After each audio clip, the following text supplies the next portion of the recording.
नमस्कार, मैं दिनेश कुमार। चीनी क्या सरकार की बेवकूफ़ी के कारण महंगी हो गई है? गन्ने से एथेनॉल बनाने चली और चीनी के लिए गन्ना कम पड़ गया। कारण यही है या कुछ और भी है? सवाल पूछो तो जवाब आता है। क्या हो गया? चीनी महंगी हो गई। चीनी से तो बीमारी ही होती है। तब फिर आप चीनी का आयात भी बंद कर दीजिए। क्यों कर रहे हैं? मोदी जी सरकार को ठोस जवाब देना चाहिए या फिर राज्यों में अपनी सरकारों के मंत्रियों से कहना चाहिए कि जब कल का पता ही नहीं है तो आलतू फालतू के बयान क्यों दे रहे हैं। वैसे तो चीज़ें हैं जिनके खाने पीने से बीमारी हो सकती है, तो क्या यही तरीका है कि दाम बढ़ा दिए जाएं? उन्हें क्यों सजा मिलनी चाहिए जो सब कुछ सीमित मात्रा में खाते हैं? चीनी जीवन का अनिवार्य हिस्सा है। महंगी होगी तो लोगों के जीवन पर असर पड़ेगा। बीमारी के नाम पर महंगाई को सही बताने वालों से पूछना चाहिए कि चीनी के साथ साथ गुड़ क्यों महंगा हो गया। 50 रुपए किलो बिक रहा गुड़ 60 रुपए किलो बिकने लगा है। क्या लोग चीनी छोड़कर गुड़ ज्यादा खाने लगे हैं? इसलिए सरकार को साफ साफ बताना चाहिए। चीनी मिल के लोग अखबारों से कह रहे हैं उनके पास स्टॉक की कमी तो नहीं, फिर दाम क्यों बढ़ रहे हैं? 20 दिनों में 20 रुपए किलो चीनी महंगी हो जाए तो जवाब इसका दिया जाना चाहिए, ना कि चीनी की केमिस्ट्री पढ़ाई जानी चाहिए। एक साल में तो चीनी के खुदरा मूल्य में 53% की वृद्धि हो गई है। त्योहारों के कारण अगस्त के महीने में चीनी के दाम आमतौर पर बढ़ जाते हैं, मगर इस बार रिकॉर्ड स्तर पर चीनी महंगी हुई है। पिछले साल 21 अगस्त को चीनी 45 रुपए किलो के भाव से बिक रही थी। इस साल 21 अगस्त को चीनी का भाव 69 रुपए किलो पहुंच गया। कहीं कहीं चीनी का भाव 70 रुपए किलो हो गया। यही चीनी 21 जुलाई को 2026 को 51 रुपए किलो मिल रही थी। अब 21 अगस्त को बिहार के गांव में 70 रुपए किलो बिक रही है। पैकेट में मिलने वाली ब्रांडेड चीनी 80 रुपए किलो मिल रही है। आम लोगों की जेब से इसी तरह कभी 10, कभी 20, कभी 50 के हिसाब से पैसा निकलता जा रहा है। उनकी बचत का हाल बहुत बुरा है। चीनी के दामों को मॉनिटर करने वाली एक वेबसाइट है चीनी मंडी। इस पर दिए गए आंकड़ों के अनुसार 20 अगस्त को देश की प्रमुख चीनी की कीमतों में एक दिन में करीब 400 रुपए से लेकर 525 प्रति क्विंटल तक उछाल आ गया। जाहिर है खुदरा बाजार में भी हाहाकार मचा होगा। लोगों की जेब खाली होने लग गई है। जेब तो E20 को अनिवार्य करने के फैसले से भी खाली हो रही है। माइलेज कम होने के कारण लोगों ने अपनी दूरी तय करने के लिए ज्यादा पेट्रोल भराना शुरू कर दिए। उनके महीने का बजट बिगड़ गया। मिंट अखबार में खबर है कि E20 से होने वाले नुकसान से बचने के लिए लोग प्रीमियम पेट्रोल भराने लगे हैं। मार्च महीने में जितना पेट्रोल बिका है उसमें प्रीमियम पेट्रोल की बिक्री का हिस्सा 4% ही था, अब 12 से 14% हो गया है। यानी लोग अपनी कार बचाने के लिए, माइलेज बचाने के लिए 110 रुपए से लेकर 115 रुपए लीटर पेट्रोल भराने लगे हैं। आम जनता समझ नहीं पा रही है कि हर दिन महंगाई का नया नया हमला कैसे हो रहा है। करोड़ों लोग मुफ्त अनाज पर निर्भर हैं। भारत के ज्यादातर लोग कम सैलरी की नौकरी करते हैं। नोटबंदी नाम का एक फ्रॉड हुआ।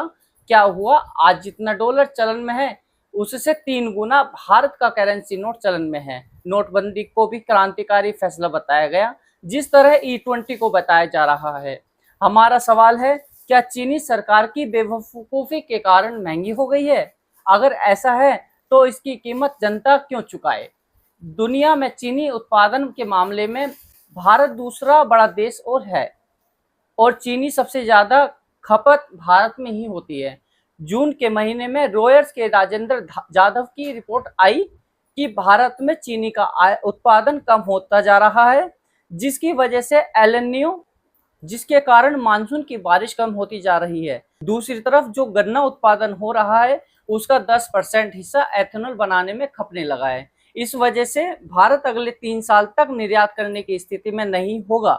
2016 से 17 में भारत को चीनी का आयात इसलिए कम करना पड़ा क्योंकि एल-निनो के कारण सूखे की नौबत आ गई थी। जब यह सरकार के सामने है तब क्यों सोती रही? उसे पता नहीं कि एल-निनो देश के आम लोगों की बजट बिगाड़ने वाला है। क्या भारत की यही तैयारी है? किसी को यह भी पता नहीं कि एल-निनो के एक ही मात्र कारण है और कुछ और कारण भी हो सकता है। आखिर किस आधार पर निर्यात के लिए छूट दी जा रही है? किसी को यह भी पता नहीं कि एल निनो ही एकमात्र कारण है या कुछ और कारण भी है। आखिर किस आधार पर निर्यात के लिए छूट दी जा रही थी? अब जाकर खबरें आ रही हैं कि सरकार अक्टूबर से एथेनॉल के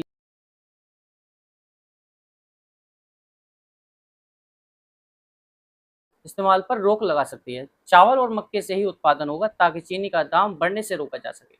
कहीं ऐसा तो नहीं कि एल निनो का भूत खड़ा कर दाम बढ़ाने के नए-नए रास्ते बनाए जा रहे हैं और दाम इतना बढ़ गया, अब रोकने के कम करने के लिए तरीके अपनाए जा रहे हैं ताकि जनता को लगे सरकार वाकई कुछ काम कर रही है। अब तो चीनी का निर्यात भी मुश्किल हो जाएगा। 4 साल पहले तक भारत चीनी, शीरा और इससे बने उत्पादों को 1.33 करोड़ टन निर्यात कर रहा था। इसके बाद हर साल निर्यात में गिरावट होती जा रही है और इस साल निर्यात जीरो रह सकता है। विदेश व्यापार के महानिदेशालय में 13 मई को आदेश जारी कर दिया गया कि 30 सितंबर तक निर्यात नहीं होगा तो निर्यात बंद करना पड़ रहा है। यानी किसी को पता नहीं चल निर्यात नहीं होगा तो निर्यात बंद करना पड़ रहा है। यानी किसी को पता चल गया था कि मई के महीने में कि संकट आने वाला है। फिर मई से लेकर जुलाई तक सरकार ने क्या किया? निर्यात की स्थिति इस साल खराब नहीं हुई, इसके संकेत पिछले साल से भी लगे थे। नवंबर 2025 में भारत ने 20 लाख मीट्रिक टन चीनी निर्यात का फैसला किया था। उस समय भी कुछ लोगों ने सवाल किया कि निर्यात नहीं करना चाहिए क्योंकि उत्पादन कम हो रहा है। तब सरकार अपनी वाहवाही करने में लगी कि निर्यात पर ड्यूटी हटा दी गई ताकि चीनी के निर्यात से देश के किसानों को फायदा हुआ। कितना फायदा हुआ? देश के किसानों को। अब आयात से ड्यूटी हटा रहे हैं तो क्या इससे भी किसानों को फायदा होने वाला है? बिजनेस स्टैंडर्ड में संजीव मुखर्जी ने लिखा है कि उन्हें चीनी बनाने वाली कंपनी के अधिकारी ने बताया कि कोई तो है जो सिस्टम में बैठे लोगों को गलत जानकारी दे रहा है और चीनी के उत्पादन में कमी सरकार निर्यात का फैसला ले रही है। पिछले साल सितंबर में प्रहलाद जोशी ने कहा कि शुगर इंडस्ट्री ने ही गुजारिश की थी कि निर्यात में छूट दी जाए। Indian sugar and bio energy manufacture association के बयान भी इंटरनेट पर मिल रहे हैं जहां वे पिछले साल अगस्त से ही निर्यात बढ़ाने की मांग कर रहे थे। इसी तरह की बात इकोनॉमिक टाइम्स में आशीष पांडे की रिपोर्ट में है। चीनी उद्योग के एक वरिष्ठ अधिकारी का बयान है कि 2026 की शुरुआत से भी खतरे की घंटी बजने लगी थी, मगर फरवरी में जब गन्ने के रस निकालने का सीजन चल ही रहा था, उसी दौरान सरकार ने 5 लाख टन अतिरिक्त चीनी के निर्यात की अनुमति दे दी। पहले से 15 टन की अनुमति दी चुकी थी, उसके ऊपर अलग से 5 लाख टन के निर्यात की अनुमति क्यों दी गई? जबकि मार्च से ही जानकारी आने लगी कि चीनी मिलें अपने टारगेट पूरी नहीं कर पा रही है।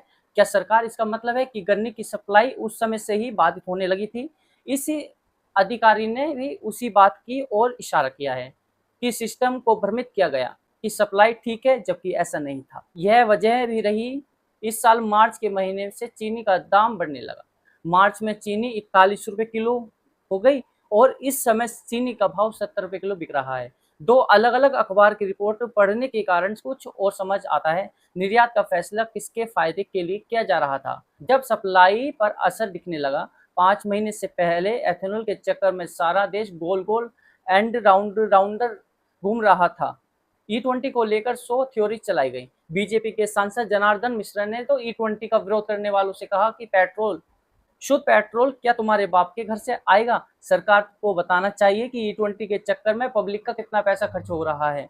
इसमें केवल कच्चे तेल का दाम न बढ़ाए, उन चीजों की भी जानकारी दे जिनके दाम इन दिनों बढ़ रहे हैं, जिनका संबंध E20 से हो सकता है। 10 जुलाई को पीआईबी की तरफ से एक बयान बताया जाता है कि 2014 से लेकर अभी तक 1.97 लाख करोड़ विदेशी मुद्रा की बचत हुई है, क्योंकि 316 लाख मीट्रिक टन कच्चे तेल का आयात कम हुआ है। एक साथ 12 साल का हिसाब जोड़कर बताया जाता है, इस साल का नहीं, पिछले साल का नहीं, 12 साल का हिसाब, ताकि आपको करीब करीब 2 लाख करोड़ का आंकड़ा बहुत बड़ा लगने लगे। भारत सरकार के मुख्य आर्थिक सलाहकार अनंत नागेश्वरन ने लिखा है, भारत का कच्चा तेल का जो आयात बिल है उसमें 3 से 4% तक का ही फर्क पड़ा है, यानी बहुत बड़ा बदलाव नहीं आया है। पीआईबी जिस लाख करोड़ों की बात कर रही है 2014 से 15 से नागेश्वरन के कारण के बयान के साथ देखिए, तब जाकर आप खेल पकड़ पाएंगे। इस बीच पब्लिक की बचत कितनी उड़ गई होगी, कोई उसे जोड़कर बताए कि 2 लाख 3 लाख 5 लाख करोड़ का नुकसान हो गया। चीनी के साथ साथ गुड़ भी महंगा हुआ। दूध अंडा अलग से एथेनॉल के बनाने में खराब अनाज का इस्तेमाल होता है। खराब हो चुके अनाज से पशुओं के आहार और मुर्गियों के लिए दाना बनाए जाते हैं। जैसे ही एथेनॉल बनाने में खराब अनाज इस्तेमाल बढ़, इसके कारण पशुओं के आहार महंगे होने लगे। दैनिक भास्कर ने लिखा है कि पशु आहार 8 से 10% तक महंगा हुआ। उसके कारण दूध अंडे की कीमतों में 5 से 10% तक की वृद्धि आई। अंडा तक महंगा हो गया। आपकी जेब में दर्जनों छेद कर दिए गए और केवल 33% एथेनॉल गन्ना और उसके उत्पादों से बनता है। 67% मक्का चावल की टुकड़ी और खराब अनाज से बनता है। ऑल इंडिया डिस्टिलर्स एसोसिएशन का कहना है कि पिछले साल 720 करोड़ लीटर एथेनॉल बना। उसके लिए 1.33 करोड़ टन अनाज, 25 लाख टन चीनी बनाने लायक गन्ना शीरा लगा। साफ है, चीनी बनाने लायक गन्ना एथेनॉल बनाने में लग गया और चीनी की उपलब्धता पर असर पड़ा। 19 अगस्त को बेला जयसिंघानिया की टाइम्स ऑफ इंडिया की रिपोर्ट में एक हफ्ते के अंदर अंदर मुंबई के कुछ इलाकों में चीनी का दाम 8 रुपए बढ़ गया। कारण बताया गया गिरती सप्लाई, बढ़ती मांग और एथेनॉल फ्यूल ब्लेंडिंग के लिए गन्ने का इस्तेमाल। तमाम अखबारों में मीडिया रिपोर्टों में एथेनॉल के लिए गन्ने की बढ़ती सप्लाई को चीनी बढ़ते दामों का कारण बताया जा रहा है। क्या इस पर भी सरकार का खंडन आने वाला है? फेक न्यूज का ठप्पा लगा दिया जाएगा। उपभोक्ता मंत्रालय ने एक बयान जारी किया है। कहा है कि एथेनॉल बनाने में गन्ने का इस्तेमाल दिया गया है। कहा है कि यह गलत बात है कि एथेनॉल बनाने में गन्ने का इस्तेमाल बढ़ा है, इसलिए चीनी की कमी हुई है। तथ्य यह है कि कई वर्षों से एथेनॉल बनाने में गन्ने की हिस्सेदारी घटी है। चीनी की जो कमी हुई है वह कई कारणों से हुई है, जैसे बारिश के दिनों में गन्ने के खेतों में ज्यादा पानी लग जाने से रेड रोट टॉप बोरर नाम की बीमारी हो जाती है। इस कारण से उत्पादन कम हो जाता है, जिसका असर चीनी के दाम पर पड़ रहा है। 10 साल में सरकार को कभी आयात नहीं करना पड़ा। इस साल ऐसा क्या बदल गया कि आयात की नौबत आ गई? Director general of foreign trade ने कहा है कि स्टॉक होल्डिंग पर भी सीमा है। अब 15 दिनों से ज्यादा का स्टॉक कोई नहीं रख सकता। 20 अगस्त की रात फैसला करना पड़ा भारत सरकार को कि 10 लाख टन चीनी का आयात होगा और उस पर कोई ड्यूटी नहीं लगेगी। 21 अगस्त की सुबह चीनी बनाने वाली कंपनी के शेयरों के भाव 5% तक गिर जाते हैं। सरकार में कौन इस तरह के फैसले ले रहा है कि एक झटके में आम निवेशकों का घाटा हो जाता है, उपभोक्ताओं की जेब खाली हो जाती है, बाजार में भी जनता लूट रही है, शेयर बाजार में भी लूट जाती है। अलग अलग राज्यों के मंत्रियों को कुछ पता है, जमाखोरियों को चेतावनी देने लगे जाते हैं, जिससे पब्लिक को लगे मंत्री जी को सब पता है। क्या हुआ? जमाखोर ने इतनी जमाखोरी कर ली कि चीनी 20 रुपए किलो महंगी हो गई और आप मंत्री होकर क्या कर रहे थे जो जमाखोरी हो रही थी? सरकार के मुख्य आर्थिक सलाहकार वीवी अनंत नागेश्वरन ने बाकायदा E20 के साथ E10 बेचे जाने की दलील देते हुए लेख लिखा है। क्या भारत के आर्थिक सलाहकार को भी पता था कि एथेनॉल में उत्पादन में गन्ने की कार्पत की खपत बढ़ती जा रही है? चीनी की सप्लाई पर असर पड़ रहा है और चीनी महंगी हो सकती है।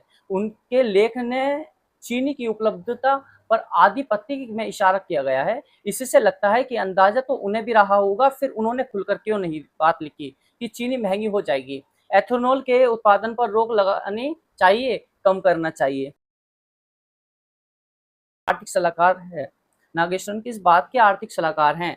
एथेनॉल को लेकर आर्टिकल लिखते हैं और गुड़ से महंगे होने की बात तक नहीं लिखते, जबकि उस समय तक दाम बढ़ने लगे थे।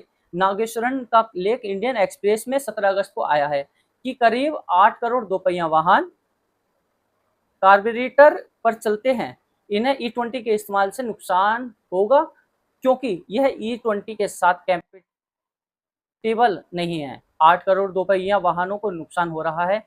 किसे हो रहा है? देश के आम लोगों को, कमाने वाले लोगों की बाइक खराब हो जाती है, माइलेज घट रही है और आर्थिक सलाहकार लेख लिख रहे हैं क्या 8 करोड़ दोपहिया वाहनों को इस घाटे से बचाने के लिए E20 को एक झटके में वापस नहीं लेना चाहिए था? E10 का विकल्प साथ साथ नहीं चाहिए था?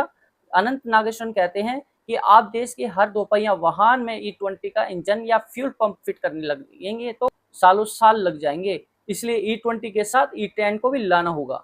अगर किसी की बाइक खराब हुई है, पेट्रोल भराते भराते परेशान है, उसकी कमाई की भरपाई कौन करेगा? E20 के कारण लोगों के जीवन पर चौतरफा हमला हो रहा है। यह हमला ही है। हम कहेंगे तो आपको E20 ही लेना होगा और 1 अप्रैल से ही लेना होगा। नितिन गडकरी कह रहे हैं एक भी शिकायत नहीं आई है कि गाड़ी खराब हुई है, कार खराब की नागेश्वरन भी नहीं कर रहे हैं। मगर 8 करोड़ दोपहिया वाहन चलाने वाले कौन लोग हैं? क्या हमारे देश के नहीं है क्या? उनकी बाइक की चिंता नहीं की जानी चाहिए? एक तरफा नितिन गडकरी जी कहते हैं E20 के बचाव में दलील पर दलील दे रहे हैं, दूसरी तरफ मोदी सरकार के मुख्य आर्थिक सलाहकार मानते हैं जब तक आत्मनिर्भरता और खाद्य आपूर्ति के सारे मानकों का ठीक से प्रशिक्षण ना हो जाए तब तक E20 का प्रोडक्शन जितना है उतना रखा जाना चाहिए। इसका मतलब है कि बिना सोचे समझे पर्याप्त प्रशिक्षण के ही यह फैसला ले लिया गया। जयराम रमेश ने लिखा है कि अब साफ साफ हो गया है कि 25 लाख टन की चीनी लायक गन्ना एथेनॉल में चला गया, जिससे केवल पिछले 3 महीने में चीनी 48 से बढ़कर 67 रुपये 80 रुपये किलो तक हो गई है और गुड़ 50 रुपये से बढ़कर 65 रुपये किलो बिक रहा है। चावल 16% और मक्के का आटा 11% महंगा हो गया है। पशु आहार 10.34% बढ़ गया है। बिना सोचे समझे एथेनॉल बनाने वाले मित्रों को ज्यादा से ज्यादा लाभ देने के लिए वाहन मालिकों के पास पेट्रोल के विकल्प भी सीमित कर दिए गए हैं। अब E20 के वाहनों पर माइलेज और अनुकूलता के गंभीर सवाल बने हुए हैं। हैरानी की बात है कि अंतर्राष्ट्रीय कच्चे तेल की कीमतों में कमी और 20% एथेनॉल मिलाने से आई लागत में कमी के बावजूद पेट्रोल के दामों में कोई भी कमी नहीं की गई है। जयराम रमेश का कहना है कि कांग्रेस कार्य समिति ने 19 अगस्त को E20 के कारण हो रही परेशानियों को लेकर चिंता जताई है। अहंकारी मोदी सरकार के गलत फैसलों के कारण जनता महंगे खाने, महंगे सफर, महंगे कपड़े तीनों की कीमत तो चुका रही है।